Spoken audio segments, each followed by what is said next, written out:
everybody. This is Big Stack Numismatics. I want to welcome all my fellow coin collectors out there. It is Sunday, February 13th. And here in the hours before the Super Bowl, not that I'm really planning on checking that out too much, but it's the perfect time to get away and make a video here, connect with you, find people, show you another coin in my cent typeset for American coins. But I was also spending a little bit of time looking online for the perfect numismatic present for Valentine's Day for my wife tomorrow. And I'm lying, because if I gave my wife a coin for Valentine's Day, I'd probably be sleeping on the couch. Not that she doesn't appreciate good coins and things like that, but it's not exactly the most romantic gift. But that's neither here nor there. I struck out on my searches for what I was looking for today, but that's okay. What I have for you here today is another cent.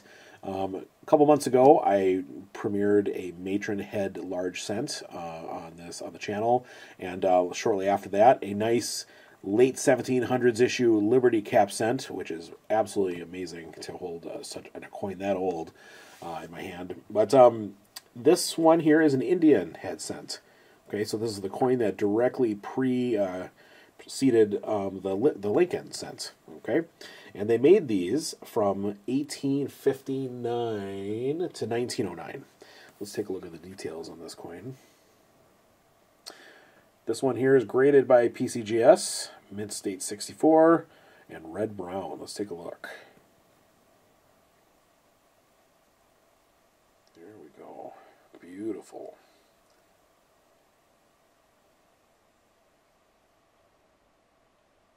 Some nice mint luster. Take a look at the reverse here. 1 cent. We have the wreath, the shield at the top.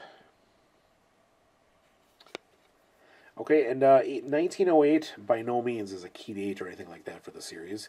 They made over 32 million this year.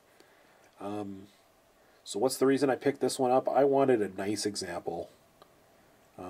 I enjoy key dates and all that kind of business, the rarities.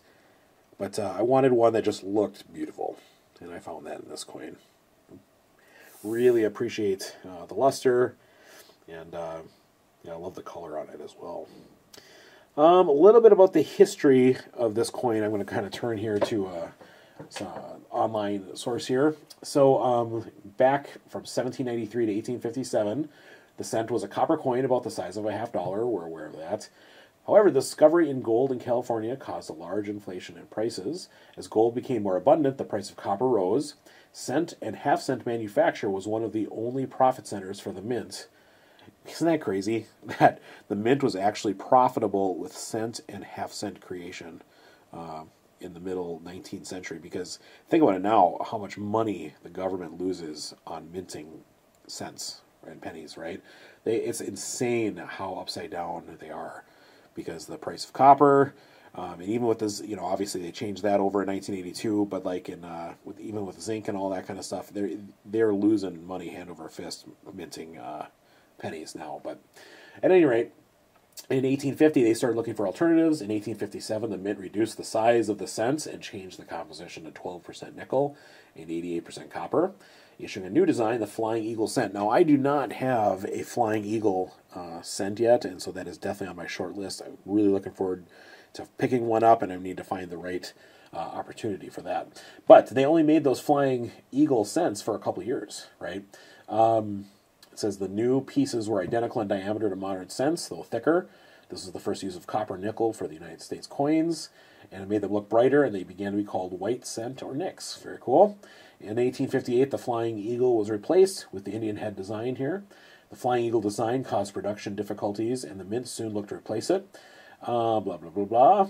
And so what's interesting is that it says that in the time and chaos after the American Civil War, when the metal nickel was in short supply, mint officials saw that privately issued bronze tokens were circulating. They induced Congress to pass the Coinage Act of 1864, authorizing a slimmer cent of bronze alloy. So there we go. Yeah, people were hoarding cents after the Civil War. So very interesting. All right, let's take a quick look here at the PCGS certification page. And here again, as I said, no rarities here. 32.3 million of these issued in 1908. This shows a retail price of $135. I picked this up for $100, a little more than a year ago. But if we take a look at the value here, and I click on all, the earliest they start reporting value is going to be the late 90s, and they're saying it's about $60 for the value of this coin. What I think is interesting is that the pinnacle here, as it spikes up, shows a pinnacle value in 2012 of $160.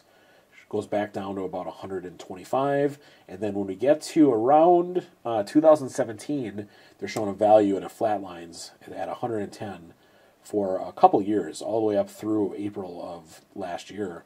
And I picked mine up, I feel like it was November 2019, maybe January 2020 or something like that, for $100.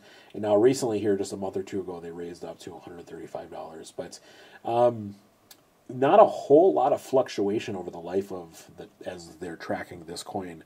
So I'm more than happy to have picked this up for $100 and see it appreciate a little bit, at least in terms of the retail book value of this coin. Let's see, what else can I tell you here? Essentially, as far as how this fits into my collection, I mentioned I just really wanted a nice example of this. I do have some Civil War tokens that have the flying eagle design on them. I've not premiered those on this channel yet. I'll definitely be getting to those soon. In fact, I was turned on to Civil War tokens by Make Numismatics Great Again. If you've not seen his channel, he's got some really cool toned examples and rarities out there, so I invite you to check him out. But I do have those on cue to show on this channel here at some point. But for right now, very, very happy to show this nice, beautiful Mint State 64 red-brown Indian head cent from 1908. Let's take one more look here. In fact, you saw on the PCGS certified, this has the shield design. So let's just take a moment and look at the picture here that PCGS took. And you can see some real nice detail up close here. Just a little bit of spotting on some of the open fields, but it's got really nice, not very many inclusions there on those open fields. A little bit of staining, I guess.